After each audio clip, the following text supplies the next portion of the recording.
Hello everyone. आज के इस वीडियो में हम स्टार्ट करने जा रहे हैं यूनिट सेकंड करंट इलेक्ट्रिसिटी, जो कि क्लास 12th के सिलेबस में सेकंड यूनिट है। इस वीडियो को स्टार्ट करने से पहले मैं कुछ इन्फॉर्मेशन देना चाहूँगा। अभी मेरे कुछ वीडियोस यूनिट फर्स्ट इलेक्ट्रोस्टैटिक्स के भी मैं बना रहा हूँ रेगुलरली, और वो अभी कंप्लीट नहीं हुआ है यूनिट। उस यूनिट के अंदर 2 चैप्टर हैं अकॉर्डिंग टू एनसीईआरटी, और अभी हम फर्स्ट चैप्टर में हैं। और ये जो सेकंड यूनिट है ये एनसीईआरटी के अकॉर्डिंग थर्ड चैप्टर है। तो इसलिए मैं बच्चों को जो रेगुलरली मेरे वीडियोस देख रहे हैं, मैं बताना चाहूँगा कि जब तक आप फर्स्ट और सेकंड चैप्टर कंप्लीट ना कर लें तब तक थर्ड चैप्टर के वीडियोस को आप ना देखें। क्योंकि एक्चुअल में ये जो मैं वीडियो बना रहा हूँ वो स्पेशली मेरे फ्रेंड हैं सत्येंद्र जी शेखावत, मैथमेटिक्स लेक्चरर हैं। तो उनके कुछ स्टूडेंट्स डिफेंस में जाने के जो इच्छुक हैं, वो बच्चे लॉकडाउन की वजह से घर पर बैठे हैं और वो पढ़ नहीं पा रहे, तो उनका यूनिट 1 पहले कंप्लीटेड है, तो उनकी रिक्वेस्ट पर मैं यूनिट सेकंड के वीडियो बना रहा हूँ। इसलिए जो बच्चे मेरे रेगुलर स्टूडेंट्स या और किसी स्कूल के स्टूडेंट्स मेरे वीडियोस देख रहे हैं, तो आप यूनिट 1 इलेक्ट्रोस्टैटिक्स कंप्लीट होने के बाद करंट इलेक्ट्रिसिटी देखें। बट अगर आप एक साथ करना चाहते हैं तो भी करंट इलेक्ट्रिसिटी का कोई भी ऐसा लिंक इलेक्ट्रोस्टैटिक्स के साथ नहीं है। तो अगर आप देखना चाहें, आपके पास प्रॉपर टाइम है, आप चाहते हैं कि मैं फर्स्ट यूनिट के साथ साथ सेकंड भी स्टार्ट करूं, तो ठीक है, आप लोग सेकंड यूनिट भी स्टार्ट कर सकते हैं। But specially this video is dedicated to all those students who are interested to join defence field, क्योंकि डिफेंस नाम जो है उसके लिए दिल में खास जगह है। तो चलिए हम स्टार्ट करने जा रहे हैं करंट इलेक्ट्रिसिटी। करंट इलेक्ट्रिसिटी क्या है? यूनिट 1 है इलेक्ट्रोस्टैटिक्स। इलेक्ट्रोस्टैटिक्स में हम स्टडी करते हैं चार्जेस को रेस्ट में, यानी electrostatics is a branch which deals with the study of charges at rest. But now we are studying current electricity. Current electricity है, it is a branch of physics which deals with the study of charges in motion. तो ये current electricity charges को motion में study करता है। It is a branch of physics. It is a branch of physics which deals with the study of charges in motion.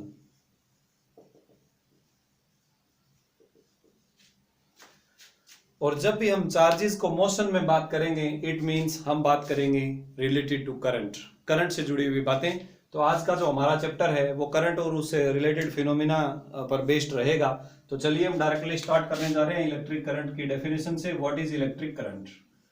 देखिए dear students, electric current के बारे में आप रूटीन में सुनते भी हैं, जानते भी हैं, बट उससे भी बेटर कंसेप्ट अगर हम बेसिक्स की बात करें तो देखिए, हम ये मानकर चलते हैं कि मान लीजिए ये हमारे पास एक कंडक्टर है, कोई एक वायर, कोई भी वायर जिसमें से करंट फ्लो करता है।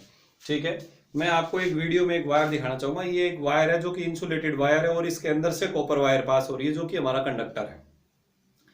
ये जो वायर है ये काफी थिन है, इसी को हमने जूम कर लिया है, और जूम करके और इसे सिलेंड्रिकल जो शेप है उसका कुछ पोर्शन हमने कंसीडर कर लिया है।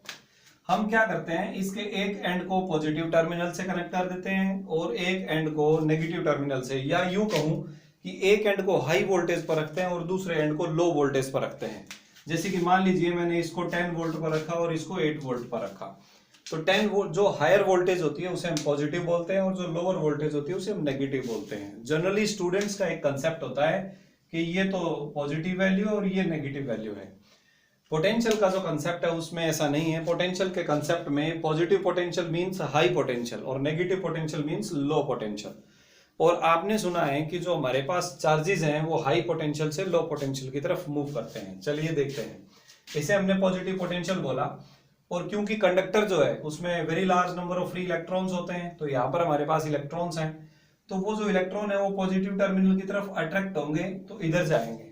इट मींस नेट फ्लो जो है वो इलेक्ट्रॉन्स का नेट फ्लो किसी एक पर्टिकुलर डायरेक्शन में होगा, जिसकी वजह से होगा इलेक्ट्रिक करंट। तो इलेक्ट्रिक करंट क्या है? किसी भी क्रॉस सेक्शनल एरिया में से या किसी कंडक्टर के क्रॉस सेक्शनल एरिया में से यूनिट टाइम में कितना चार्ज फ्लो हो रहा है उसे हम बोलते हैं इलेक्ट्रिक करंट। तो electric current is nothing else than the charge flowing through unit time. तो हम कहेंगे it is the charge flowing through a conductor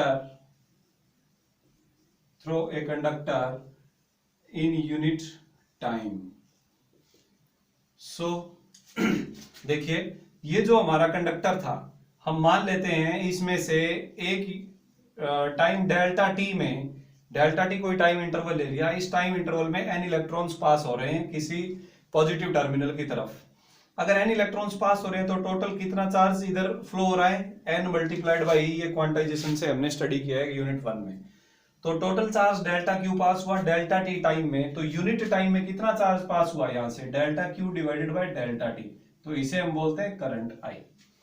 तो आई बराबर होता है कितना चार्ज पास आउट हुआ पर यूनिट टाइम। इसमें अगर हम लिमिट लगा दें, limit delta T tends to 0, ये इंटरवल वेरी स्मॉल होता है।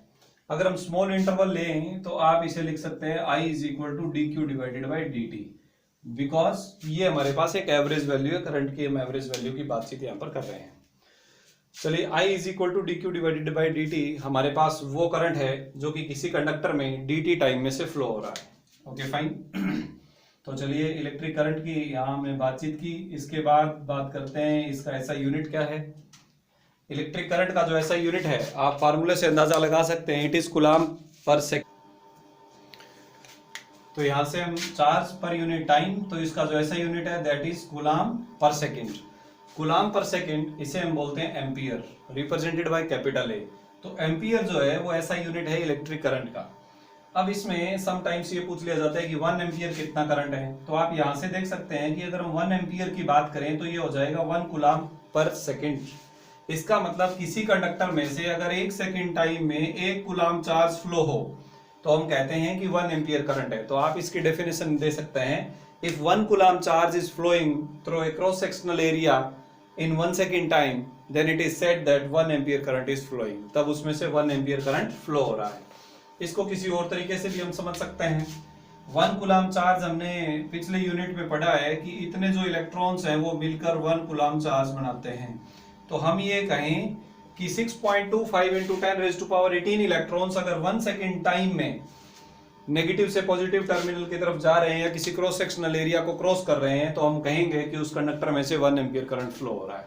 तो ये हमारे पास है करंट का फॉर्मूला, करंट का ऐसा यूनिट और करंट का एक्चुअल मीनिंग। करंट का मीनिंग है कि कितना charge per unit time flow हो रहा है। कई बार नंबर ऑफ इलेक्ट्रॉन्स की टर्म्स में भी इसे दिया जा सकता है, तो क्वांटाइजेशन से n into E divided by time करके और यहाँ से करंट फाइंड आउट कर सकते हैं। तो ये तो था करंट। इसके बाद हम बात करते हैं करंट डेंसिटी की। करंट डेंसिटी क्या है? तो देखिए, अच्छा, करंट जो है वो एक स्केलर क्वांटिटी है डियर स्टूडेंट्स, आपने 11th क्लास में पढ़ा भी होगा। Current density represented by J vector. So what is current density? देखिए, सपोज करते हैं कि ये हमारे पास कोई एक कंडक्टर है जिसका क्रॉस सेक्शनल एरिया है A is the cross sectional area. If I is the total amount of current flowing through this cross section, अगर टोटल करंट आई फ्लो हो रहा है तो यूनिट एरिया में से कितना करंट फ्लो होगा उसे हम बोलते हैं current density. So current density is nothing else than current flowing through unit area of a conductor. किसी कंडक्टर में से परपेंडिकुलर डायरेक्शन में 1 यूनिट एरिया में से कितना करंट फ्लो हो रहा है, that is current density J. So I divided by A is equal to J. ध्यान दें, जे जो है या करंट डेंसिटी जो है वो एक वेक्टर क्वांटिटी है, it is a vector quantity. अगर ये वेक्टर क्वांटिटी है तो हम बात करेंगे कि इसकी डायरेक्शन किधर होगी। करंट डेंसिटी की जो डायरेक्शन है वो करंट की ही डायरेक्शन में होगी। तो current even a scalar quantity, एक स्केलर क्वांटिटी है, बट जो डायरेक्शन करंट की होगी वही डायरेक्शन हमारे पास होगी करंट डेंसिटी की। और करंट की जो डायरेक्शन होती है वो पॉजिटिव टर्मिनल से नेगेटिव टर्मिनल की तरफ होती है। देखिए, मान लेते हैं कि हमारे पास ये पॉजिटिव टर्मिनल है और ये नेगेटिव टर्मिनल है, तो पॉजिटिव से नेगेटिव की तरफ करंट की डायरेक्शन होती है। और अगर हम समटाइम्स बात करते हैं इलेक्ट्रॉन्स की, जो इलेक्ट्रॉन्स होते हैं वो पॉजिटिव टर्मिनल की तरफ जाते हैं। तो आप यहां से देख सकते हैं कि जो करंट है वो इलेक्ट्रॉन का उल्टा फ्लो करता है। करंट जो है वो इलेक्ट्रॉन का उल्टा फ्लो करता है।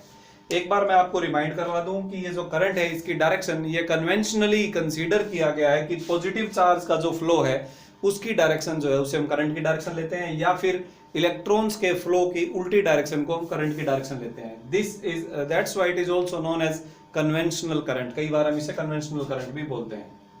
तो चलिए, करंट डेंसिटी एक वेक्टर क्वांटिटी है जिसकी डायरेक्शन करंट की ही डायरेक्शन में है।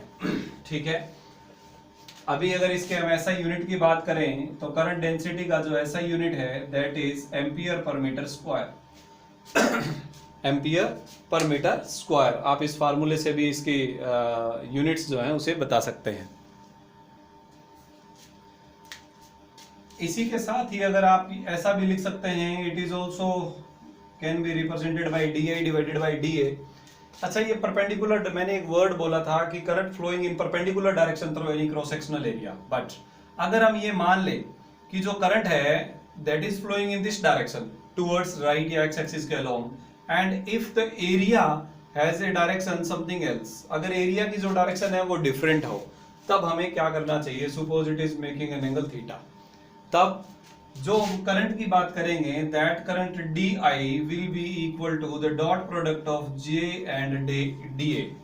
अगर डी ए एरिया में से जो करंट डेंसिटी है वो जे पास आउट हो रही है, तो हमारे पास जो करंट होगा that will be given by the dot product of current density and area, या फिर आप ऐसा लिख सकते हैं D I is equal to J D A cos theta. Why? क्योंकि ये जो डी ए कोस थीटा है ये इस एरिया का परपेंडिकुलर डायरेक्शन में कंपोनेंट है। अगर हम इस एरिया को डी ए सपोज कर लें, if this area is D A, तो करंट की डायरेक्शन में इसका कितना कंपोनेंट होगा? D A cos theta. तो जो करंट डेंसिटी है उसकी डेफिनेशन क्या है?